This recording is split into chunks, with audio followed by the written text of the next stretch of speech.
Channel کو subscribe کریں اور بیل کے آئیکن پر پریس کر دیجئے تاکہ ہر نئی ویڈیو سب سے پہلے آپ حاصل کر سکیں۔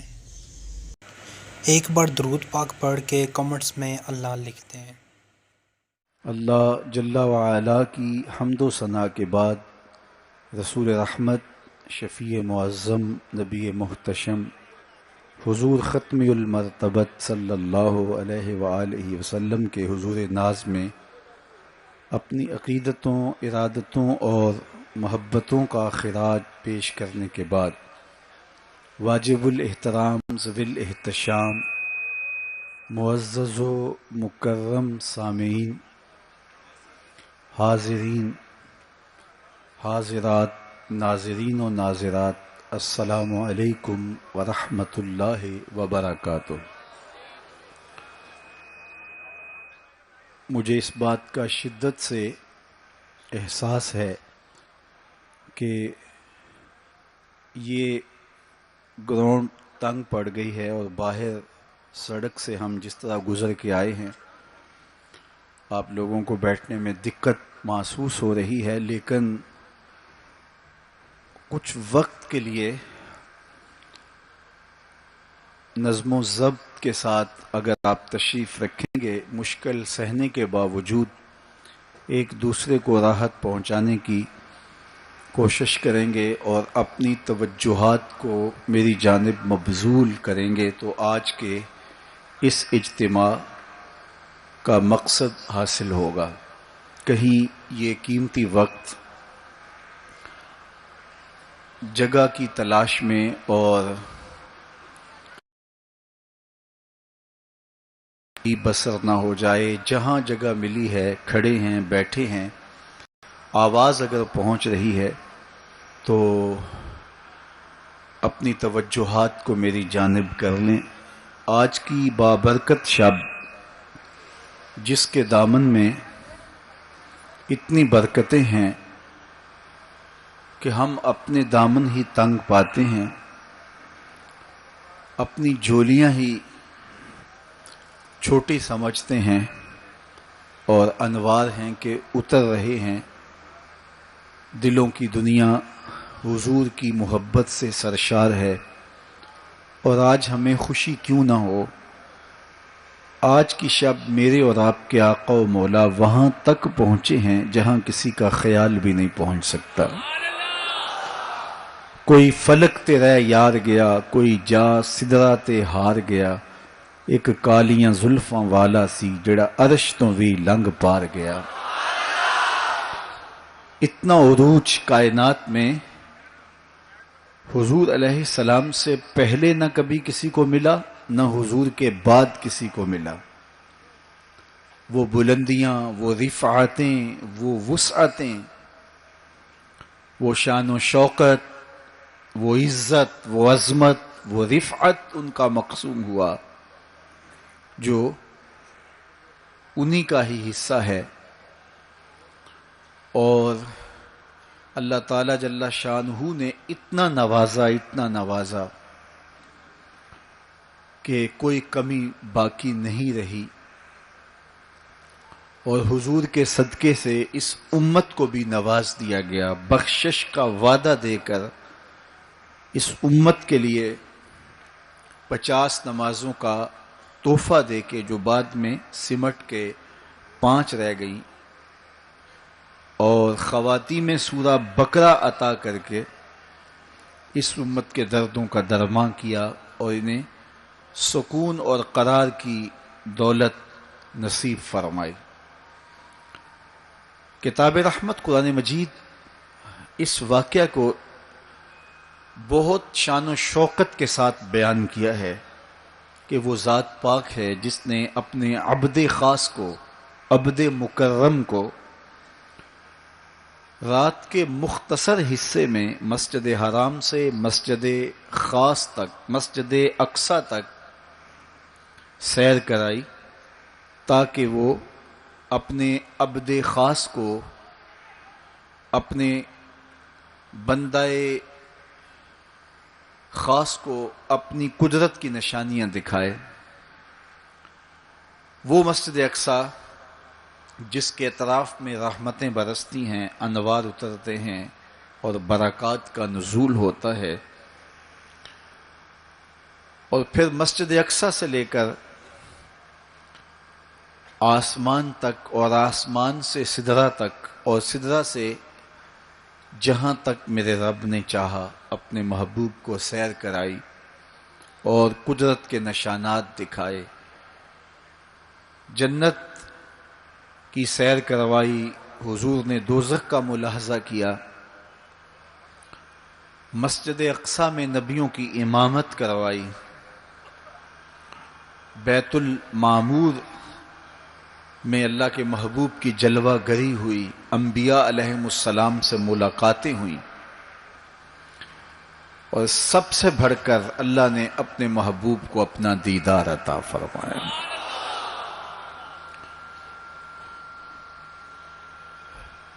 اب اس سرعت کے ساتھ، جس تیزی کے ساتھ حضور علیہ السلام تشریف لے گئے کہ رات کا مختصر حصہ تھا، قلیل وقت میں حضور گئے بھی ہیں اور آئے بھی ہیں، اور یہ ایک بہت بڑا امتحان تھا لوگوں کے لیے، کھرے اور کھوٹے کی پہچان ہونی تھی، لوگوں کے ایمان کا امتحان تھا، اور کفار نے اس پہ بہت ساری باتیں کی، اور ان کے ماننے میں یہ بھی نہیں آتا تھا کہ مسجد حرام سے مسجد اقصی تک کیسے گئے۔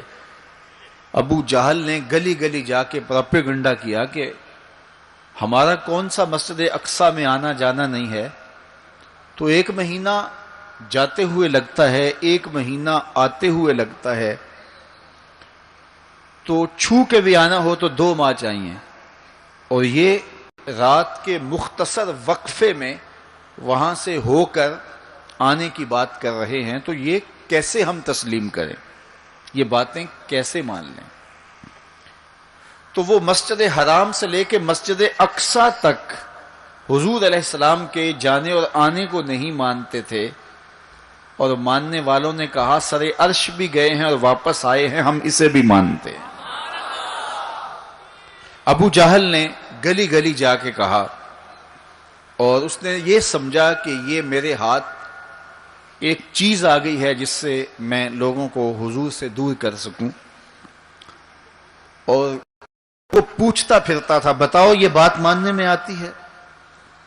اچانک حضرت ابو بکر صدیق رضی اللہ تعالیٰ عنہ سے ملاقات ہو گئی، تو کہا ابو بکر تم ہی بتاؤ، اگر کوئی کہے کہ رات کے مختصر حصے میں گیا بھی ہوں اور پلٹ کے بھی آیا ہوں تو یہ بات ماننے میں آتی ہے؟ تو فرمایا بالکل ماننے میں نہیں آتی، چھو کے بھی آنا ہو تو 2 ماہ چاہیے۔ سمجھا لوہا گرم ہو گیا، اب چوٹ پورے ٹکانے پہ بیٹھے گی، تو کہنے لگا کہ پھر جن کا کلمہ تم پڑھتے ہو انہوں نے یہ دعویٰ کیا ہے، تو حضرت ابو بکر صدیق فرماتے ہیں کہ وہ اس سے بھی عجیب کرے تو میں وہ بھی ماننے کو تیار ہوں، وہ تو آسمان کی خبریں دیتے ہیں، ہم وہ بھی مانتے ہیں۔ تو محبت والوں کے لیے، ایمان والوں کے لیے تو یہ قابل تعجب نہیں ہے۔ قرآن بتاتا ہے کہ حضرت سلیمان علیہ السلام نے کہا کہ مجھے تخت بلقیس چاہیے، تو ایک جن کھڑا ہو گیا، حضرت یہ خدمت میں سر انجام دیتا ہوں، کب تک لے کر آؤ گے؟ اس نے کہا دوپہر تک لے آؤں گا، مجلس برخاست ہونے سے پہلے پہلے تخت حاضر کر دوں گا۔ اور وہ کوئی ڈبیا نہیں تھی کہ جیب میں ڈال کے لے آنی ہو، وہ تخت اتنا بڑا تھا کہ 60 ہاتھ چوڑا تھا، 80 ہاتھ لمبا تھا اور کئی ہاتھ موٹا تھا، 7 کوٹڑیوں میں مکفل تھا، پہرے دار کھڑے تھے، 1 مہینے کی مسافت پہ تھا۔ اس کو جیب میں بھی ڈال کے لانا ہو تو پھر بھی 2 ماہ چاہیے، لیکن وہ اتنا بڑا تخت، اس کو وہاں سے لانا کوئی تماشائے لبے بام تو نہیں تھا۔ لیکن جن نے کہا حضرت میں مجلس برخاست ہونے سے پہلے پہلے وہ تخت حاضر کر دیتا ہوں۔ قرآن نے ساری تفصیل سورہ النمل میں بیان کی۔ اب کتنی بڑی پیشکش تھی، لیکن حضرت سلیمان نے کہا نہیں، مجھے اس سے بھی پہلے چاہیے۔ پھر وہ اٹھا جس کے سینے میں کتاب اللہ کا علم تھا، قال الذی عندہ علم من الکتاب۔ مفسرین نے ان کا نام آصب بن برخیہ بتایا ہے، جو حضرت سلیمان کا صحابی تھا۔ اس نے کہا حضرت میں یہ سعادت اپنے ذمے لینا چاہتا ہوں، آپ کو اگر جلدی چاہیے تو میں لے آتا ہوں۔ تو آپ نے فرمایا وہ تو دوپہر تک کا ٹائم دے رہا، بتاؤ تم کب لاؤ گے؟ تو وہ شخص جو زبور کا عالم تھا اور حضرت سلیمان علیہ السلام کا صحابی تھا، وہ بولا انا آتی کا بہی قبل ان یرتد الیک طرفک، حضور آپ آنکھ بعد میں جھپکیں گے، تخت پہلے حاضر ہوگا۔ اور حضرت سلیمان نے ابھی آنکھ جھپکی نہیں تھی، تخت سامنے پڑا ہوا تھا۔ بے ساختہ پکارا ھذا من فضل ربی، یہ میرے رب کا فضل ہے کہ جس نے میرے ماننے والے کو یہ روحانی طاقت اور توانائی نصیب کر دی۔ میں آپ سے کہتا ہوں کہ حضرت سلیمان کے امتی کی یہ شان ہے کہ 1 مہینے کی مسافت پر پڑا ہوا تخت آنکھ جھپکنے سے پہلے حاضر کر دیتا ہے، اور خود سلیمان مقتدی بن کے مسجد اقصی میں جس امام کے پیچھے کھڑے ہوں، اس امام کی شان کا عالم کیا ہوگا، ان کی رفعتوں کا عالم کیا ہوگا۔ تو یہ ایک امتحان ہے معراج، اور میرے اور آپ کے آقا و مولا کی عظمتوں کو ماننے والوں نے کہا کہ یہ بعید نہیں ہے، اللہ اپنے محبوب علیہ السلام کو جہاں چاہے جتنے وقت میں چاہے لے جا بھی سکتا ہے، اور اللہ کی دی ہوئی طاقت سے محبوب واپس پلٹ کے آ بھی سکتے ہیں۔ لوگوں نے یہ کہا کہ جسم اتنی سرعت کے ساتھ اگر محو سفر ہو تو تحلیل ہو جائے، تو میاں تخت سلیمان تحلیل نہیں ہوا، اور یہ حضرت سلیمان کے مقتدی کی تخت بلقیس جو ہے وہ تحلیل نہیں ہوا، اور یہ حضرت سلیمان کے مقتدی کی روحانی قوتوں کا کرشمہ ہے۔ تو جب ان کے مقتدی کی قوتوں کا یہ کرشمہ ہے تو ان کے امام کی طاقتوں کا عالم کیا ہوگا اور رفعتوں کا عالم کیا ہوگا۔ باقی یہ دعویٰ میرے رب کا ہے، سبحان الذی اسری بعبدہ، وہ ذات پاک ہے جس نے اپنے عبد خاص کو سیر کرائی۔ اور پھر دنیا ورطہ حیرت میں ہے کہ اتنے مختصر حصے میں، اتنے قلیل وقت میں کیسے گئے اور کیسے پلٹ کے آئے۔ اور میرے رب نے کہا کہ سن لو، یہ میرے محبوب کا سفر نہیں ہے، یہ میرے محبوب کی سیر ہے۔ سبحان الذی اسری، یہ میرے محبوب کا سفر نہیں ہے، یہ میرے محبوب کی سیر ہے۔ اور آپ جانتے ہیں سفر اور سیر میں فرق، سفر تیزی کے ساتھ کیا جاتا ہے۔ میں اب جو فاصلہ طے کر کے آیا ہوں، تو اگر میں سیر کی غرض سے یہاں آتا تو مجھے 2 گھنٹے لگتے، اور اگر میں گاڑی پہ بھی آتا تو پھر بھی مجھے کم از کم پونا گھنٹہ چاہیے تھا، لیکن میں 15-20 منٹ میں یہاں پہنچنے کی کوشش کی ہے، کیونکہ میری نگاہ میں ایک ہدف تھا کہ میں نے دیے گئے وقت کے مطابق یہاں پہنچنا ہے۔ وہ تو باہر بے تحاشا رش نہ ہوتا تو میں وقت سے 5 منٹ پہلے ہی پہنچ پاتا۔ تو میں دائیں بائیں سے بے نیاز ہو کے اپنی منزل پہ نگاہیں گاڑے ہوئے سرپٹ دوڑ رہا تھا اور یہاں تک آ پہنچا۔ لیکن سیر جو ہوتی ہے اس میں ہر منظر پہ رکا جاتا ہے، ٹھہرا جاتا ہے، کوئی نظارہ ہو تو اس سے لطف اندوز ہوا جاتا ہے۔ اب اتنی سرعت کے ساتھ گئے اور واپس پلٹ کے آئے، میرا رب کہتا ہے یہ میرے محبوب کا سفر نہیں تھا، یہ میرے محبوب کی سیر تھی۔ کیا سمجھو گے میرے محبوب کو؟ جس کی سیر تمہاری سمجھ میں نہیں آتی، اگر وہ سفر کرے تو پھر کیسے سمجھو گے؟ یہ تو ابھی سیر ہے اور تم ورطہ حیرت میں ہو، کیسے گئے، کیسے آئے۔ عقل والے کہتے ہیں کہ زمین، سطح زمین سے لے کر 44 میل تک ہوا ہے، اس کے بعد کرۂ خلا ہے، پھر کرۂ زمہریر ہے، پھر کرۂ نار ہے، پھر آسمان میں خرق و التیام ممکن نہیں، جسم کا صعود ممکن نہیں ہے، آسمان میں دروازے نہیں ہیں، آسمان ٹوٹ نہیں سکتا، پھٹ نہیں سکتا، تو کیسے کوئی آسمان سے گزر سکتا ہے؟ تو کیسے چلے گئے؟ ہم کہتے ہیں کہ حضرت آدم ماں حضرت حوا کے کیسے آئے؟ یہ رکاوٹیں ان کے راستے میں بھی تو تھیں۔ حضرت عیسیٰ علیہ السلام کے بارے میں ہمارا عقیدہ ہے کہ وہ پھانسی نہیں دیے گئے، سولی نہیں چڑھائے گئے، بلکہ اللہ نے ان کو آسمان پہ اٹھا لیا۔ تو یہ رکاوٹیں تو ان کے راستے میں بھی آئی ہوں گی، تو وہ کیسے چلے گئے؟ جب حضرت عیسیٰ جا سکتے ہیں، حضرت آدم آ سکتے ہیں، تو میرا نبی جا بھی سکتا ہے، میرا نبی آ بھی سکتا ہے۔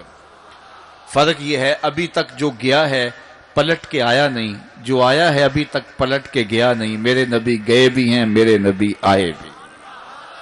سی راز میراج محبتاں دا نہیں سی کسے دی سمجھ وچ آن والا، سدیا طالب تے گیا مطلوب ہوتے، جبرائیل سی صد لے جان والا، بازے آخ دے بن دروازیاں تو کیویں پہنچیا عرش تے جان والا، ابر عقل نو ایتھے دخل کیے، جانے جان والا یا لے جان والا۔ یہ میرے رب کا دعویٰ ہے، اپنے محبوب کو سیر میں نے کروائی۔ تو کائنات میں جن رفعتوں تک، جن بلندیوں تک میرے حضور پہنچے، اچھا سیر کروائی کیوں؟ تو کہا کہ میں اپنے عجائب قدرت کی نشانیاں اپنے عبد خاص کو، عبد منیب کو، عبد مختار کو، عبد مکرم کو دکھانا چاہتا ہوں۔ اور پھر اللہ جل شانہ نے اپنے محبوب کو اتنی نشانیاں دکھائیں جن کا تعلق دیکھنے سے بھی تھا، جن کا تعلق وجدان سے بھی تھا، محسوسات سے بھی تھا، سننے سے بھی تھا۔ کبھی حضور علیہ الصلوۃ والسلام جنت کی خوشبو سونگھتے ہیں، نظاروں کی وادی دیکھتے ہیں، اور جنت کے محلات کو حضور ملاحظہ فرماتے ہیں، اور کبھی دوزخ کے اندر عذابوں میں مبتلا لوگوں کو حضور علیہ الصلوۃ والسلام دیکھتے ہیں، اور پھر اپنی امت کو بیان بھی فرمایا تاکہ وہ ان اعمال بد سے بچ جائیں جو جہنم میں لے جانے کا سبب اور ذریعہ ہے۔ آج کی شب خاص میں میں اور آپ اپنی زندگیوں پہ غور کریں، اور حضور علیہ السلام نے وہ جو ہمیں خبریں دی ہیں ان کو دیکھیں، اور کوئی ایسی کوتاہی کہیں ہمارے اعمال میں تو نہیں ہے، اگر ہے تو اس کو اپنے سے دور کر کے ایک نئی زندگی کا آج سے آغاز کریں۔ حضور علیہ الصلوۃ والسلام نے فرمایا کہ میں نے کچھ لوگوں کو دیکھا کہ پتھروں سے ان کے سر کچلے جا رہے ہیں، اور پتھروں سے کچلنے کی وجہ سے ان لوگوں کے سر کیمے کی طرح ہو جاتے، کوٹ دیے جاتے ہیں پتھروں سے، لیکن تھوڑی دیر کے بعد پھر صحیح ہو جاتے ہیں، لیکن پھر دوبارہ ان کے سر کچلے جاتے۔ تو میں نے پوچھا جبریل یہ کون لوگ ہیں؟ تو کہا کہ یہ وہ لوگ ہیں کہ جن کے سر نماز کی وجہ سے بوجھل رہتے تھے، نماز جن کو بڑی بھاری لگتی تھی۔ کئی لوگوں کو نماز کا کہیں تو وہ 100 بہانے کرتے ہیں، اور ایک بہانہ تو ہر بے نمازی کرتا ہے، میرے کپڑے پاک نہیں ہیں۔ میرے والد گرامی فرمایا کرتے تھے تیرے کپڑے کیسے پاک ہو سکتے ہیں جب تو اللہ کے حضور جھکنا نہیں جانتا؟ جب اس کے حضور جھکنا سیکھ جائے گا تیرا لباس بھی پاک ہو جائے گا، تیرا بدن بھی پاک ہو جائے گا، تیرا تن بھی پاک ہو جائے گا، تیرا من بھی پاک ہو جائے گا۔ تو 100 بہانے، تو ان کے سر نماز کی وجہ سے بوجھل ہو جاتے، اذان کی آواز سنتے اور پھر دوبارہ سرہانے پہ سر ڈال دیتے اور اٹھنے کی ہمت نہ پڑتی۔ حی علی الصلاۃ حی علی الفلاح کی دل فریب صدائیں کانوں میں پڑتی۔ تو ان کے سر نماز کی وجہ سے بوجھل ہوتے تھے، اور آج ان کے سر پتھروں سے کوٹے جا رہے ہیں۔ اس پورے اجتماع میں جو اس گراؤنڈ کے کناروں تک ہے اور باہر گلی میں بھی اس لاؤڈ سپیکر کے ذریعے سے بازار میں بھی سڑک پر بھی آوازیں پہنچ رہی ہوں گی، تو آپ سب اور میں غور کریں کہ ہماری زندگی میں کہیں نماز سے کوتاہی تو نہیں ہے، اور یہ بھی سن لیجئے کہ یہ معراج کا تحفہ خاص ہے جو حضور لے کر آئے ہیں۔ معراج کی شب جب حضور وہاں پہنچے، جب کسی کا تصور بھی نہیں پہنچ سکتا، تو اللہ نے اپنے محبوب علیہ السلام کو جو عطا کیا اس میں خواتین میں سورہ بقرہ تھی، سورہ بقرہ کی آخری آیات عطا کی گئی، امت کے ساتھ بخشش کا وعدہ کیا گیا اگر وہ شرک نہیں کرتی، اور جو سب سے اہم شے وہ یہ کہ 50 نمازوں کا تحفہ دیا گیا۔ آقا کریم علیہ السلام 50 نمازوں کا ہدیہ اور تحفہ لے کر کے واپس پلٹے، چھٹے آسمان پہ حضرت موسیٰ علیہ السلام سے ملاقات ہوئی، اور انہوں نے کہا کہ میں بنی اسرائیل کا تجربہ رکھتا ہوں، اور امتوں کا گہرا تجربہ رکھنے کی وجہ سے میں آپ سے عرض کرتا ہوں کہ آپ اللہ کی بارگاہ میں جائیے اور نمازوں میں تخفیف کی درخواست پیش کیجئے، یہ 50 نمازیں نہیں پڑھ پائیں گے۔ تو حضرت موسیٰ علیہ السلام کے کہنے پہ حضور دوبارہ بارگاہ عزدی میں حاضر ہوئے اور عرض کی، تو 5 نمازوں کی رخصت ہو گئی، 45 رہ گئی، تو واپس پلٹے تو حضرت موسیٰ علیہ السلام نے پھر کہا کہ یہ 45 بھی نہیں پڑھ سکیں گے، آپ اللہ کی بارگاہ میں دوبارہ تخفیف کی درخواست پیش کیجئے۔ تو حضور دوبارہ جاتے ہیں، پھر آئے، پھر انہوں نے کہا، 9 مرتبہ واپس بھیجا، اور 50 سے 5 نمازیں رہ گئیں۔ جب 5 نمازیں لے کے حضور واپس آ رہے تھے تو حضرت موسیٰ پھر ملے، اور انہوں نے ایک بار پھر کہا، ایک بار اور جائیے۔ اب عادت باری کیا ہے، ہر بار درخواست کرنے سے 5 نمازوں کی رخصت ملتی ہے، اب رہ ہی 5 گئی ہیں، تو عادت باری کے مطابق اب یہ 5 بھی معاف ہو جائیں گی۔ تو حضور نے فرمایا، مجھے رب سے شرم آتی، رب سے حیا آتی ہے۔ امت سے توقع کی کہ یہ امت اتنی نکمی تو نہیں ہے کہ 5 نمازیں بھی نہ پڑھے۔ تو میرے اور آپ سے یہ ہمارے آقا و مولا کی توقع تھی کہ ہم 5 نمازیں ادا کریں، اور یہ 5 نمازیں ہمیں ثواب 50 کا ہی عطا کریں گے۔ لا تبدیل لکلمات اللہ، اللہ کی باتیں تبدیل نہیں ہوتی۔ بظاہر یہاں 9 مرتبہ تبدیلی آئی ہے، لیکن اللہ نے ایک ضابطہ دیا، من جاء بالحسنۃ فلہ عشر امثالھا، جو ایک نیکی کرے 10 کا ثواب دیتا ہوں، پڑھو گے 5 ثواب 50 کا ہی عطا کروں گا، چونکہ اللہ کی باتیں تبدیل نہیں ہوتی۔ تو یہ 5 نمازیں تحفہ معراج ہیں جو حضور لے کر کے آئے ہیں، اسی لیے الصلاۃ معراج المومنین کہا گیا کہ معراج اہل ایمان کے لیے، نماز اہل ایمان کے لیے معراج ہے۔ حضور کا معراج تو یہ کہ رخ مالک سے پردے اٹھے اور دیدار الہی کیا، اور وہاں تک پہنچے جہاں کسی کا تصور بھی نہیں پہنچ سکتا۔ لیکن اس امت کے لیے معراج یہ ہے کہ جب وہ پیشانی سجدے میں رکھ کے سبحان ربی الاعلیٰ کہتی ہے، اتنی رحمتیں برستی ہیں کہ اگر لوگوں کو پتہ چل جائے کہ ہم جب سجدے میں ہوتے ہیں تو کتنی رحمتیں برستی ہیں، تو وہ سجدے سے ساری نہ اٹھائیں، اتنی رحمتوں کا نزول ہوتا ہے۔ اس لیے اس امت کا معراج یہ ہے کہ یہ 5 گانا نماز شعار زندگی بنا لے، کبھی بھی نماز قضا نہ ہونے دے، اپنی زندگی میں نمازوں کو اس طرح شامل کرے کہ نماز کا وقت آئے تو بے چینی ہو کہ نماز کی ادائیگی ہو، اور ایک نماز کے بعد دوسری نماز کا انتظار کرنے لگ جائیں۔ میرے اور آپ کے آقا و مولا نے فرمایا، مجھے تمہاری دنیا سے صرف 3 چیزیں پسند ہے، حبب الی من دنیاکم ثلاث، تمہاری دنیا سے صرف 3 چیزیں پسند ہے، خوشبو، پاکیزہ عورتیں، اور میری آنکھوں کی ٹھنڈک نماز میں رکھی گئی۔ حضور نماز کو آنکھوں کی ٹھنڈک قرار دیں، اور فرمایا بلال حبشی کو جب اذان کے لیے کہتے تو یہ فرماتے، ارحنا یا بلال، بلال اٹھو اور ہمارے سینے کو راحت پہنچا دو۔ تو نماز سے حضور کے قلب کو، حضور کے سینے کو راحت پہنچتی تھی۔ میں اور آپ جتنے لوگ یہاں آئے ہیں، اور جس ہجوم کے ساتھ، جس شوق کے ساتھ، جس ولولے کے ساتھ اور جس محبت کے ساتھ آئے ہیں، یقیناً آپ اور میں حضور کو راضی کرنے آئے ہیں، اپنے رب کو راضی کرنے آئے ہیں، آقا دو عالم کی رضا کے حصول کے لیے ہم آئے ہیں۔ تو حضور کی رضا کے طالب بن کے آج کے اس اجتماع میں آنے والوں، اگر تم چاہتے ہو کہ حضور ہم سے راضی ہو جائیں، تو اگر بدقسمتی سے کوئی بے نمازی ہے تو آج عزم کر کے جائے کہ آج کے بعد نماز نہیں چھوڑوں گا، اللہ کے رسول راضی ہو جائیں گے انشاءاللہ۔ چونکہ حضور نے نماز کو اپنی آنکھوں کی ٹھنڈک قرار دیا ہے، اپنے دل کا قرار نماز کو قرار دیا۔ ارحنا یا بلال، بلال ہمیں راحت پہنچا دو اذان دے کے، تو یہ حضور کے لیے راحت کا سبب تھا۔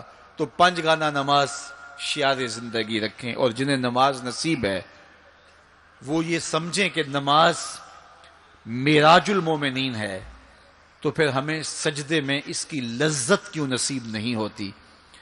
تو وہ اپنے خیالات کو قابو میں کریں، اپنی نماز میں یکسو ہو جائیں۔ پڑے سجدے میں ہوں اور کھڑے دکان پہ ہوں تو پھر سجدہ سرور بخش نہیں ہوگا، پھر قیام لذت آفری نہیں ہوگا۔ تو اپنی نماز کو اس قدر یکسو کر لو کہ جب تم سجدے میں ہو، قیام میں ہو، رکوع میں ہو، تو سجدے، قیام اور رکوع کی لذت تمہیں حاصل ہو رہی ہو، تو پھر معراج کی لذتیں تمہیں نماز میں نصیب ہوں گی اور قرار نصیب ہوگا۔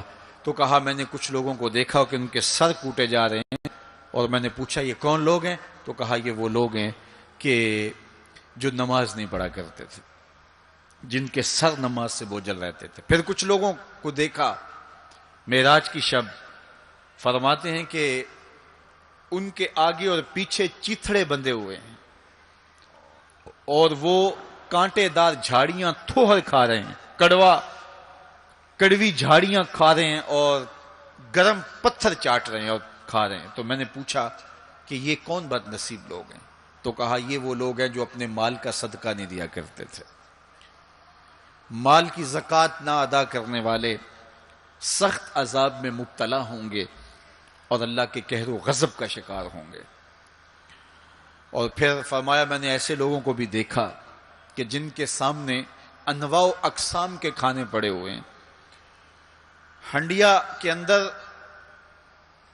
اچھے تازہ اور خوشبودار ماکولات موجود ہیں، لیکن وہ ان کو نہیں لے رہے، بلکہ بدبودار سڑا ہوا گوشت کہیں پڑا ہے اور وہ اس کو اٹھا کے کھا رہے ہیں۔ تو مجھے حیرت ہوئی، تو میں نے جبریل سے پوچھا کہ یہ کون بد نصیب لوگ ہیں کہ ان کے سامنے بھنا ہوا تازہ گوشت موجود ہے، خوشبودار گوشت موجود ہے، لیکن یہ اس بدبودار اور متعفن میں ہاتھ مار رہے ہیں۔ تو کہا یہ آپ کی امت کے وہ بد نصیب لوگ ہیں کہ جن کو پاک طاہر اور پاکیزہ بیویاں میسر تھیں، لیکن اس کے باوجود وہ ناپاک عورتوں کے بستروں پہ راتیں بسر کرتے تھے۔ دور موجود کے اندر برائی اور بدی تیزی کے ساتھ پھیلتی چلی جا رہی ہے، اور جدید ذرائع ابلاغ نے، جس میں سوشل میڈیا پیش ہے، آنکھوں سے حیا تو چھین ہی لیا ہے، خیالوں کی پاکیزگی تو چھین ہی لی ہے، عصمت کے جوہر پر اتنی تیزی سے یہ آلات حملہ آور ہیں کہ اپنی نئی نسلوں کو بچانا اور ان کی حفاظت کرنا بہت ضروری ہو گیا ہے۔ میری اور آپ کی ذمہ داری ہے کہ ہم اپنی اولادوں پر گہری نظر رکھیں اور ان کی حفاظت کریں، چونکہ اگر عصمت کا جوہر محفوظ نہ رہا تو پھر پلے کچھ بھی نہیں رہا، اگر آبرو سلامت نہیں رہی تو پھر پلے کچھ بھی نہیں رہا۔ قیامت کے دن ان لوگوں کو اس صورت کے اندر لایا جائے گا کہ وہ یہ غلیظ کھانے کھا رہے ہوں گے، اور ذلت اور رسوائی کی وہ زندگی ان کو سہنا پڑے گی، اور اللہ کے قہر و غضب کا شکار ہونا پڑے گا۔ اپنی خلوت کو اور اپنی جلوت کو پاکیزہ رکھنے کی کوشش کرو، اور اللہ کی رضا اپنا مقصود زندگی بنا لو۔ وہ آنکھ جو غیر محرم کو شہوت کی نظر سے دیکھتی ہے، قیامت کے دن جہنم کی آگ سے بھر دی جائے گی۔ اپنے خیالوں کو بھی پاکیزہ کرو، اپنی سوچوں کو بھی پاکیزہ کرو، اور اپنی زندگی کی ایک ایک ساعت کو اپنے مالک کے حضور پیش کرو، اور اللہ سے توفیق مانگو خیر کی اور برکت اور رحمت کی۔ جب انسان کی نگاہ پاک نہیں رہتی تو خیال پراگندہ ہوتے ہیں، خیالات کی ناپاکیزگی اس کی عصمت کے جوہر پہ حملہ آور ہوتی ہے، اور شیطان کے لیے یہ بڑی خوشی کی بات ہے کہ کوئی نوجوان اپنی عصمت اور اپنی آبرو کو داؤ پہ لگا دے۔ تو دور موجود کے اندر یہ فتنہ تیزی کے ساتھ بڑھتا چلا جا رہا ہے، اس میں ہماری معاشرت کی ناہمواریاں اور جدید ذرائع ابلاغ اور قرب قیامت کی وجہ سے فتنوں کا آسمان سے بارش کی طرح برسنا ہے، لیکن جو اپنے آپ کو بچا لے وہی سرخرو ہوگا، جو نہیں بچا پائے گا وہ اپنی دنیا اور آخرت برباد کر لے گا۔ اللہ کے محبوب نے ارشاد فرمایا کہ میں نے کچھ لوگوں کو دیکھا کہ ان کی زبانیں لوہے کی کینچیوں سے کاٹی جا رہی ہیں، آگ کی کینچیوں سے کاٹی جا رہی ہیں۔ دو روایات ہیں، لوہے کی کینچیوں سے اور آگ کی کینچیوں سے۔ تو میں نے پوچھا جبریل یہ کون لوگ ہیں؟ تو کہا حضور یہ آپ کی امت کے فتنہ پرور خطیب ہیں، جو کہا کرتے تھے ان کا اپنا وہ عمل نہیں ہوا کرتا تھا۔ لوگوں کے اندر فتنہ اور فساد بپا کرنے والے لوگ، جن کی زبان کی تلخیاں معاشروں کے اندر تفریق پیدا کرتی ہیں، بھائی بھائی سے لڑ پڑتا ہے، میاں بیوی کے درمیان تفریق پیدا کر دیتے ہیں، نفرت کی چنگاریاں ان کی زبان اگلتی ہے، اور ان کے لہجے لوگوں کے اندر تفریق، تشدد، افتراق اور فرقہ بندیاں پیدا کرتے ہیں۔ تو ایسے لوگ قیامت کے دن ان کی زبانیں لوہے کی کینچیوں سے کاٹ دی جائیں گی، جس کی صورت اللہ کے محبوب پہلے ہی ملاحظہ فرما چکے۔ تو بدترین اس امت کے لوگ بھی علماء ہیں، اور بہترین اس امت کے لوگ بھی علماء ہیں۔ فتنہ انہی سے شروع ہوتا ہے اور انہی میں پلٹتا ہے۔ ان کے پاس بیٹھنے سے خیر ملتی ہے اگر وہ خیر کی راہوں کے مسافر ہوں، اور اگر یہ طبقہ خراب ہو جائے اور شر پہ اتر آ جائے، شر پہ اتر آئے، تو پھر سب سے زیادہ شر بھی انہی کے دامن سے پھوٹتی ہے۔ ان کی زبان جب زہر اگلنے لگے اور ان کے لفظ شعلے بن جائیں تو معاشرے بسم ہو کے رہ جاتے ہیں اور معاشرے جل کے خاشاک ہو جاتے ہیں۔ اس لیے خاص طور پہ اس طبقے کو اپنا ہمیشہ محاسبہ کرنے کی ضرورت ہے کہ ہمارے عمل سے، ہمارے رویے سے، طرز زندگی سے، ہماری گفتگو سے، ہمارے کسی لہجے سے کسی کے لیے تفریق، تشدد، افتراق اور لڑائی پیدا نہ ہو۔ تو یہ بات بہت ہی اہم ہے جو اللہ کے محبوب علیہ الصلوۃ والسلام نے بیان فرمائی۔ اللہ کے محبوب علیہ السلام فرماتے ہیں میں نے ایک منظر دیکھا کہ ایک سوراخ ہے، اس سے ایک بیل نکلتا ہے، نکلنے کے بعد دوبارہ گھسنے کی کوشش کرتا ہے لیکن گھس نہیں پاتا۔ تو میں نے جبریل سے پوچھا کہ یہ کیا ماجرا ہے؟ تو جبریل نے کہا کہ حضور یہ ان لوگوں کی مثال بیان کی ہے جو زبان سے بڑا بول نکال دیتے ہیں اور پھر دوبارہ اس کو لینا چاہتے ہیں تو پھر وہ واپسی نہیں ہو سکتی۔ بعض اوقات آپ کوئی ایسی بات کر دیتے ہیں جس سے فتنہ پھیلنا شروع ہو جاتا ہے، جس سے شر پھیلنا شروع ہو جاتی ہے، جس سے معاشرے کے اندر تشدد اور افتراق پیدا ہونا شروع ہو جاتا ہے، جس سے لوگ آپس میں الجھ پڑتے ہیں۔ تو آپ آرام سے زبان سے کوئی جملہ نکال دیتے ہیں لیکن بعد میں اس کو واپس لینا چاہیں لیکن وہ شر پھیل چکی ہوتی ہے۔ تو اسی لیے ہمارے بزرگوں نے ہمیں یہ کہا ہے کہ بولنے سے پہلے 100 مرتبہ بات کو تول لو، غور کر لو، فکر کر لو۔ کمان سے تیر نہ نکلا ہو، آپ کے پاس اختیار ہوتا ہے کہ جب چاہو اس کو پھینک لو، لیکن جب آپ کمان سے تیر چھوڑ چکے ہوں تو پھر آپ کا اختیار ختم ہو جاتا ہے۔ پھر وہ زخمی کرے، کسی کی موت کا سبب بنے، یا وہ تیر ضائع چلا جائے، پھر تمہارا اختیار نہیں ہوتا۔ تو بولنے سے قبل ضرور سوچو کہ میری زبان سے نکلا ہوا کوئی جملہ اس معاشرے پر کیا اثر پیدا کرے گا، اور جب زبان سے جملہ نکل گیا تو پھر آپ کے اختیار میں نہیں ہے۔ تو یہ بہت ضروری ہے۔ اس وقت ہر بندہ جو زبان میں آئے بول دیتا ہے، ہر بندے کو اس وقت بولنے کی جو لت ہے، اور آج کل تو وہ سوشل میڈیا کے اوپر جو من میں آیا تنہائی میں وہ لکھ دیا، اور لکھ کے معاشرے کے اندر لوگوں کے اندر وہ چیز وائرل کر دی، جس طرح کی تصویر چاہا ڈال دی، لیکن پھر بعد میں وہ آپ کے اختیار میں چیز نہیں رہتی ہے۔ بلکہ اب تو اتنے بخسیس اور اتنے نیچ فطرت کے لوگ بھی سوشل میڈیا پہ بیٹھے ہوئے ہیں. کسی زمانے کے اندر جو گندے مزاج کے لوگ ہوتے تھے وہ واش روم کے اندر بیٹھ کر کے چھپ کے اپنے خب سے باطن کا اظہار کرتے تھے اور واش روم کی دیواروں کے اوپر جو ان کے من میں غلاظت ہوتی وہ لکھ دیا کرتے تھے. پبلک واش رومز کے اندر ایسے مناظر آپ نے بھی دیکھے ہوں گے کہ انسانیت کا سر شرم سے جھک جاتا ہے. ایسے چھوٹی سوچ کے لوگ وہاں بیٹھ کر کے جو ہے وہ لکھ دیا کرتے تھے. اب وہی لوگ، ان کو ایک سوشل میڈیا کا پلیٹ فارم مل گیا ہے اور وہ یہاں اپنے بند کمرے میں جو چاہیں لکھ کے اس کے اوپر ڈال دیں، اور اس کی شر اور اس کا فساد اور اس کی غلاظت، اس کی گندگی کے چھینٹے کہاں کہاں تک پہنچتے ہیں ان کو اس سے غرض نہیں ہوتی. تو ایک ایک حرف جو زبان سے نکلتا ہے، تمہارے قلم سے نکلا ہوا ایک ایک جملہ، اس کا حساب ہونا ہے قیامت کے دن. ایک ایک چیز کے بارے میں پوچھا جائے گا.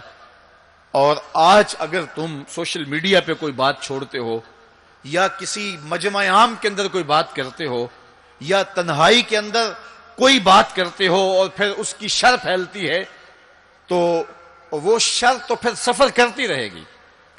تم اب وہ جملے کہنے چھوڑ بھی دو، تم اپنا وہ اکاؤنٹ بند بھی کر دو، لیکن وہ شر، وہ غلاظت، وہ گندگی، وہ چھینٹے جو اڑے تھے وہ آگے بڑھتے رہیں گے اور اس کا گناہ تمہارے نامہ اعمال میں، تمہارے کھاتے میں درج ہوتا رہے گا.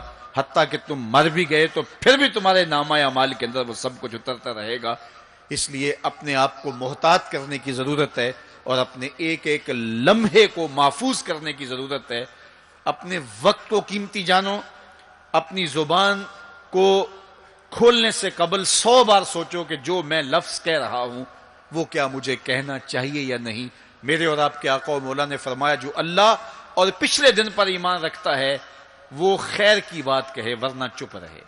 اس کا چپ رہنا اس کے لیے بہتر ہے، اور اگر وہ کہنا چاہتا ہے تو وہ خیر کی بات کہے. تو فرمایا میں نے وہاں بیل نکلتے ہوئے دیکھا اور پھر دوبارہ گھسنا چاہتا ہے تو گھس نہیں پاتا. تو کہا جبریل نے کہ یہ وہ بول ہے جو زبان سے نکالا جا چکا ہے، اب دوبارہ زبان میں اس کو داخل نہیں کیا جا سکتا. اور مختلف صورتیں حضور نے دیکھی. لوگوں کو عذابوں کے اندر مبتلا دیکھا، لوگوں کو تکلیفوں کے اندر مبتلا دیکھا، کسی کو خون کی نہر کے اندر غوطے کھاتے دیکھا، کسی کے پیٹ کے اندر سانپ دیکھے. اور جبریل سے پوچھا تو جبریل نے عرض کی یا رسول اللہ یہ سود خور ہے، یا رسول اللہ یہ حرام کھانے والا ہے، یہ فلاں جرم کا مرتکب شخص ہے. تو وہ صورتیں حضور علیہ السلام کو دکھائی گئی اور وہ مناظر حضور کو دکھائے گئے. اور دوسری جانب جنت میں حضور نے ان خوش نصیب لوگوں کو بھی دیکھا کہ جن کی نیکیوں کی وجہ سے وہ اللہ کی رحمتوں کے حصار میں ہیں. ایک شخص کو دیکھا جو نور عرش میں ڈوبا ہوا ہے اور وہ نور ہی نور میں ہے. اللہ اکبر. تو جبریل سے حضور نے پوچھا یہ کون شخص ہے؟ تو جبریل امین نے اس کی 3 خوبیاں بیان کی. ان میں سے ایک خوبی یہ تھی کہ وہ اپنے والدین کا فرما بردار ہے. حضور علیہ السلام نے معراج کی شب بہت نظارے دیکھے، جنت دوزخ کو مشاہدہ کیا. حضور نے انبیاء علیہ السلام سے ملاقاتیں کی. پہلے آسمان پہ حضور علیہ السلام نے حضرت آدم علیہ السلام کو دیکھا. دوسرے آسمان پہ دیگر حتیٰ کہ 7ویں آسمان تک مختلف نبیوں کو دیکھا. اور پھر اس کے بعد حضور علیہ السلام 7 آسمانوں سے گزرتے ہوئے جب سدرۃ المنتہا پہ پہنچے تو جبریل امین نے کہا کہ حضور اب اس سے آگے میں نہیں جا سکتا. اللہ اکبر. پھر سبز نوری تخت آیا جس پہ حضور جلوہ فراز ہوئے. رف نامی اس تخت پہ حضور بیٹھے. پھر حضور وہاں تک پہنچے جہاں کسی کا خیال بھی نہیں پہنچ سکتا. خرد سے کہہ دو کہ سر جھکا لے، گماں سے گزرے گزرنے والے، یہاں خود پڑے ہیں جہت کو لالے. کوئی کیا بتائے کدھر گئے تھے، سراغ عین و متا کہاں تھا، نشان کیف و الا کہاں تھا. نہ کوئی ساتھی نہ کوئی راہی، نہ سنگ منزل نہ مرحلے تھے.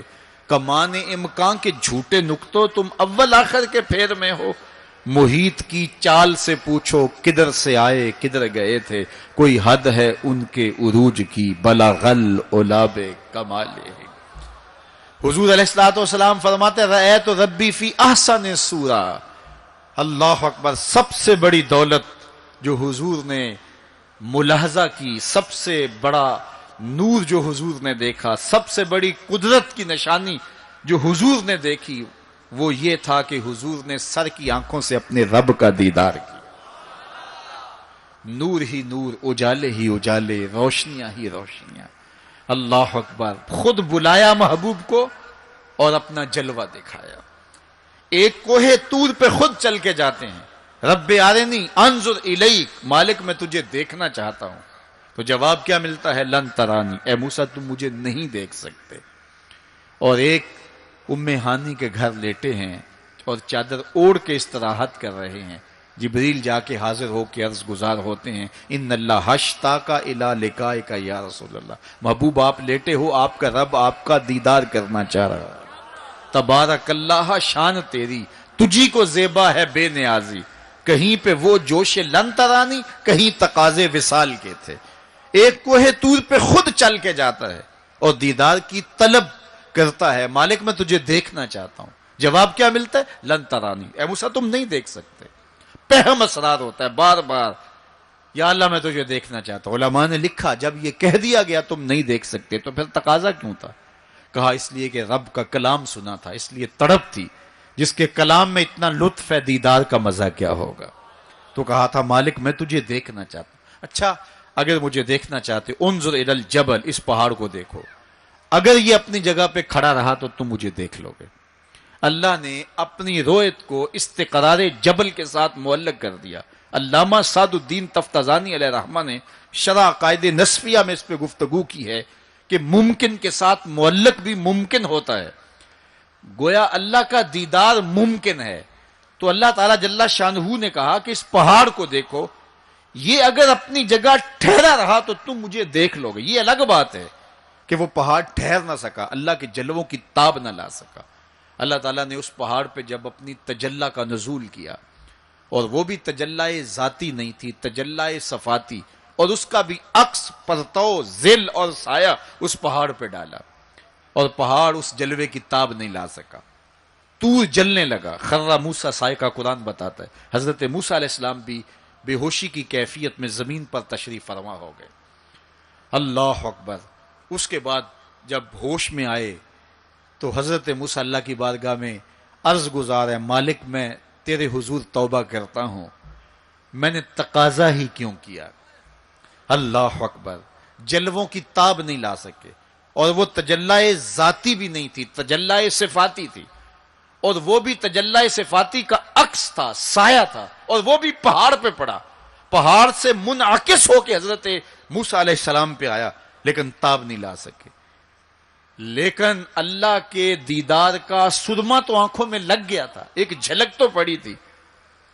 امام حلبی نے لکھا ہے کہ اس کے بعد حضرت موسیٰ کی نگاہوں کا عالم یہ تھا کہ کالی رات کے اندھیرے میں کالے پتھر پر کالے رنگ کی چیونٹی کو 9 فراسخ دور سے، ایک فرسخ 3 میل کا ہوتا ہے، 27 میل دور سے، تقریباً 50 کلومیٹر دور سے کالے رنگ کی چیونٹی کو کالے پتھر پر کالی رات کے اندھیرے میں چلتا ہوا دیکھ بھی لیتے تھے، اس کے قدموں کی آہٹ کو سن بھی لیتے تھے۔ یہ اللہ کا کلام سننے کی وجہ سے کانوں میں یہ سماعت آ گئی، اور اللہ کا دیدار کرنے کی وجہ سے آنکھوں میں یہ توانائی آ گئی کہ 50 کلومیٹر دور کالی رات کے اندھیرے میں، شب دیجور کی ظلمتوں میں، کالے رنگ کی چیونٹی کو چلتا ہوا دیکھتے بھی، اس کے قدموں کی سرسراہٹ کو سنتے بھی۔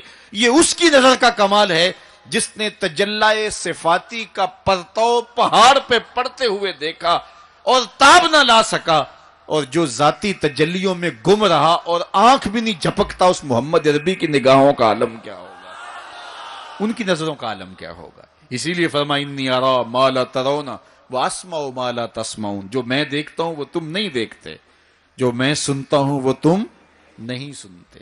تو تجلی صفاتی کا پرتو پڑا ہو تو نظر اتنی تیز ہو جائے اور تجلی ذاتی کا عکس جس نے دیکھا، تجلی ذاتی کے جلووں میں جو گم رہا ہو، تو اس کی نگاہوں کا عالم کیا ہے؟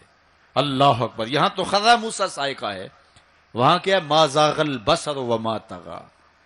آنکھ نہ ہی تو چندھیائی اور نہ حد ادب سے متجاوز ہوئی.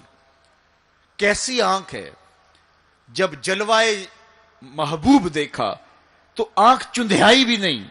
آپ سورج کو دیکھیں اور وہ دوپہر پر ہو اور جو ہے وہ پورے جلال پر ہو تو آپ کی آنکھیں چندھیا جاتی ہیں، آپ دیکھ نہیں پاتے، آنکھوں میں پانی اتر آتا ہے.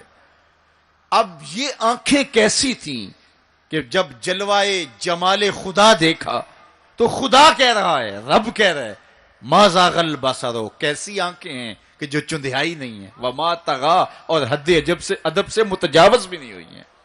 دنیا پر ایسا ہوتا ہے، کسی منظر کو کوئی نظر دیکھے تو نظر منظر کی تعریف کرتی ہے نا. کوئی نظارہ دیکھے تو ناظر تعریف کرتا ہے نا، واہ واہ کیسا نظارہ تھا، کیسا منظر تھا. دنیا کے اوپر یہی ہوتا آیا ہے. لوگ جاتے ہیں گلزاروں کو، پہاڑوں کو، کوساروں کو، وادیوں کو دیکھنے کے لیے، تو واپس پلٹتے ہیں تو کہتے ہیں کیا منظر تھا یار. پہاڑوں پہ جمی ہوئی برف، پھوٹتے جھرنے، بہتی ندیاں، کیا منظر تھا، کیا خوبصورت درخت تھے، اور درختوں کے اوپر کیا قدرت کے جمال کے رنگ تھے. اقبال بھی ایک منظر دیکھ کر آئے تو واپس کسی نے پوچھا کیا دیکھا وہاں، تو انہوں نے کہا من خدا را آنجا دیدم بے حجاب. میں نے اس کے جلوے وہاں بے نقاب دیکھے ہیں. تو جب کوئی ناظر کسی منظر کو دیکھتا ہے تو ناظر منظر کی تعریف کرتا ہے کہ واہ واہ کیسا منظر تھا، آنکھوں سے ہٹتا ہی نہیں ہے. یہ پہلی مرتبہ دنیا میں ایسا ہوا کہ ناظر نے منظر کو دیکھا تو منظر کہنے لگا واہ کیسی آنکھ ہے جو نہ چندھیاتی ہے نہ حد ادب سے گزرتی ہے. یہ پہلی بار ایسا ہوا. ما زاغ البصر وما طغی. تو محبوب کریم نے، اللہ اکبر، اگر یہ کہا جائے کہ حضور کی روح نے معراج کیا تھا، یہ خواب دیکھی تھی، تو یہ آیت اس کی دلیل ہے کہ جب خواب دیکھی جاتی ہے تو یہ آنکھیں بند ہوتی ہیں. خواب خیال سے دیکھی جاتی ہے، وہ ایک خیال ہے جو پرواز کرتا ہے، اس کا تعلق دماغ سے ہوتا ہے.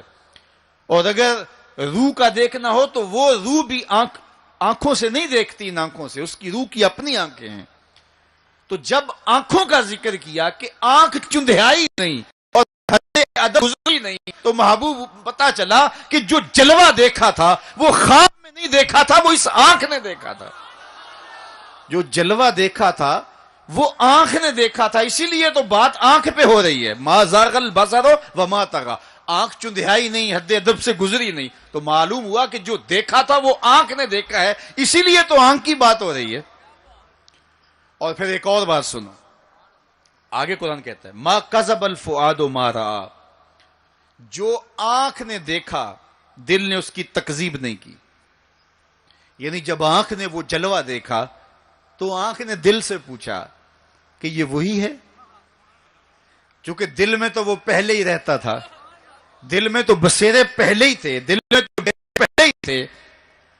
دیکھو کسی نے کسی کو نہ دیکھا ہو اور وہ کسی کے ساتھ اس کو دیکھنے جائے، تو جس کے ساتھ وہ دیکھنے گیا اس نے دیکھا ہو تو اس کو لگے کہ یہ وہی ہے، تو وہ اس سے پوچھتا ہے جناب یہ وہی ہے، تو اس نے دیکھا ہو تو وہ تصدیق کر دیتا. اور اگر اس نے بھی نہ دیکھا ہو تو پھر اسے کوئی پوچھتا بھی نہیں، چونکہ ہم بھئی ایک جیسے ہیں، تم نے بھی نہیں دیکھا میں نے بھی نہیں دیکھا. تو جب کسی نے پہلے دیکھا ہوا ہو تو پھر دوسرا اس کو پوچھتا ہے ہاں وہی ہے، اور وہ کہتا ہے ہاں ہاں وہی ہے. اور وہ یہ تب کہہ سکتا ہے کہ اس نے پہلے دیکھا ہو. جب جمال الہی کو نگاہ مصطفیٰ نے دیکھا تو نگاہ نے دل سے پوچھا یہ وہی ہے، یہ وہی ہے جو دل میں درد بن کے رہتا ہے، یہ وہی ہے. ما کذب الفؤاد ما رأى. قرآن بتاتا ہے جب آنکھ نے پوچھا نا دل سے تو دل نے تکذیب نہیں کی، دل نے کہا ہاں یہ وہی ہے. اب یہاں ایک جملہ کہتا ہوں اور میری تقریر یہاں اختتام کو بھی پہنچ جائے گی، تو یہ آپ کے لیے کافی قوی غذا ہوگی اور روح کو سرشار رکھے گی. اور وہ یہ کہ جو دل میں رہتا ہو وہ آنکھوں کے سامنے آئے، اسے تو معراج کہتے ہیں. جو دل میں بستا ہو وہ آنکھوں کے سامنے آ جائے، اسے ہی تو معراج کہتے ہیں. اس لیے دل نے تو پہلے ہی دیکھا تھا, دل میں تو وہ پہلے ہی رہتا تھا. آج شب جو ہے وہ آنکھ نے دیکھا, تو آنکھ جو ہے وہ تڑپ کے دل سے پوچھتی ہے وہی ہے. اللہ اکبر. تو پھر آنکھ نے جب پوچھا تو دل نے ما کذب الفؤاد, دل نے تکذیب نہیں کی بلکہ دل نے تصدیق کی. اللہ اکبر. قرآن پوچھئے, قرآن کہتا ہے افتمارونہ علی ما یری, تم بحث کر رہے ہو, لڑ رہے ہو, الجھ رہے ہو آپس میں اس پر کہ جو اس نے دیکھا, تم دیکھنے پہ الجھ رہے ہو. وَلَقَدْ رَآهُ نَزْلَةً أُخْرَى, جو پھر اس نے 2 بار دیکھا. تم ایک بار کی بات کر رہے ہو, اس نے 2 بار دیکھا. اللہ اکبر. ما کذب الفؤاد ما رأى. آنکھ کیسی ہے, حد ادب سے آگے نہیں گزرتی, چندیاتی بھی نہیں ہے. بات ساری آنکھ کی ہو رہی ہے, تو پھر بات خواب کی کہاں آ گئی؟ آنکھ کی بات ہو رہی ہے, آنکھ ہی دل سے پوچھ رہی ہے, تو بار بار آنکھ کی بات ہو رہی ہے. آنکھ نے دیکھا, آنکھ نے دیکھا. اچھا صرف دیکھا ہی کوئی بات نہیں ہوئی؟ اللہ اکبر. صرف دیکھا ہی کوئی بات نہیں ہوئی؟ قرآن سے پوچھتے ہیں, سورہ نجم اٹھاتے ہیں, فَأَوْحَا إِلَىٰ عَبْدِهِ مَا أَوْحَا. کہاں باتیں بھی ہوئی تھیں. اللہ اکبر. اب ساری توجہ ادھر ہوگی. کیا بات ہوئی؟ اعلامیہ کیا جاری ہوا؟ یہ مرکزی نقطہ ہے نا. ملاقات ہوئی ہے, اب کان کھڑے ہو گئے, پھر کوئی بات بھی ہوئی, جواب آیا ہاں ہوئی. فَأَوْحَا, ہاں بات ہوئی. فَأَوْحَا إِلَىٰ عَبْدِهِ, اس نے اپنے بندے سے کوئی بات کی. اب سماعتیں رک گئیں, سانسیں بھی رک گئیں. اب سنیں تو صحیح کیا بات ہوئی. اب سنو کیا بات ہوئی. اور اس بات پہ بات ہی ختم ہے. کیا لفظ ہیں اور کیا قرآن کا اسلوب ہے. قرآن تو واقعی اللہ کا کلام ہے. پھر ذرا سنیے ذرا کیا منظر ہے, لطف کیا ہے کہ ملاقات ہوئی. ملاقات کو قرآن بیان کر رہا ہے. آنکھ جھپکی نہیں ہے, بات قرآن بتا رہا ہے. آنکھ نہ جھپکی ہے, نہ حد ادب سے آگے گزری ہے. یہاں ایک اور بات عرض کرنا چاہوں گا, حد ادب سے آگے نہیں گزری, حد ادب سے متجاوز نہیں ہوئی. تو یہ جملہ بتاتا ہے یہ جبریل سے ملاقات کی بات نہیں بتائی جا رہی, یہ رب سے ملاقات کی بات بتائی جا رہی ہے. یہ حد ادب کی جو بات ہے, اس بات کو سمجھیں. پھر کہا, آنکھ نے پوچھا دل سے, دل نے کہا یہ وہی ہے. اللہ اکبر. آگے بڑھے, اب بات بھی کوئی ہوئی. کہا فَأَوْحَا إِلَىٰ عَبْدِهِ, اس نے اپنے بندے سے کوئی بات کی تھی. کوئی وہی کہتے ہیں اشارہ سریہ خفیہ, سرگوشی جسے کہتے ہیں, کسی کے کان میں کوئی بات کرنا. تو کہا پھر اس نے اپنے بندے سے کوئی بات بھی کی. کان کھڑے ہو گئے, سماعتیں رک گئیں, سانسیں رک گئیں. کیا بات ہوئی؟ جواب آیا ما اوہا, تمہیں کیا لگے جو بھی ہوئی. کرنے والے نے کی, سننے والے نے سنی. فَأَوْحَا إِلَىٰ عَبْدِهِ, اس نے اپنے عبد خاص سے پھر کوئی بات کی. کان رکے, جواب آیا ما اوہا, جو بھی ہوئی. جو بھی ہوئی کرنے والا جانے یا سننے والا جانے. سی راز میراج محبتاں دا, نہیں کسے دی سمجھ وچ آن والا. سدیا طالب تے گیا مطلوب ہوتے, جبرائیل سی صد لے جان والا. بازے آخدے بن دروازیاں تو کیویں پہنچیا عرش تے جان والا. ابر عقل نو ایتھے دخل کیے, جانے جان والا یا لے جان والا. تو کہا جو بھی بات ہوئی وہ ہوئی ضرور. اللہ اکبر. لیکن اتنا سمجھ لو, جو بھی بات ہوئی اس میں گناہگاروں کی بخشش کا پیکج ضرور تھا, اس میں گناہگاروں کی بخشش کی کہانی ضرور ہے. یہ بات اچھی طرح سمجھ لو. اس لیے تم خوشیاں منا رہے ہو, اسی لیے تمہارے چہرے کھلے ہیں معراج کی شب, کہ آج کی شب رب سے محبوب نے جو بات کی ہے اس میں گناہگاروں کی نجات کی ضمانت اپنے رب سے لی ہے. اللہ اکبر. تو وہ شان عطا کی, وہ رفعت نصیب ہوئی, وہ بلندیاں نصیب ہوئی جو کسی اور کا مقسوم نہیں ہے. ایک شب کا محفل معراج کیا, ساری زندگی ان کے نام پر درود پڑھتے رہیں, ان کے دین کے لیے اپنے آپ کو وقف کر دیں, اور ایک ایک سانس ان کے نام کر دیں. حق کے شکر پھر بھی ادا نہ ہو, اس لیے کہ ہماری بخشش کی ضمانت اسی دہلیز سے ہوئی, اسی چوکھٹ سے ہوئی. یہ سارے اجالے, یہ ساری روشنیاں کائنات کے اندر جو آپ کو دکھائی دیتی ہیں, یہ آمنہ کے لال کے قدموں کا صدقہ ہے، اور یہ ساری روشنیاں حضور کے طفیل ہیں۔ انشاءاللہ العزیز شب برات کو مرکز مصطفیٰ کے اندر اسی طرح جشن ہوگا، اور یہ رات خاص طور پہ توبہ کی رات ہے۔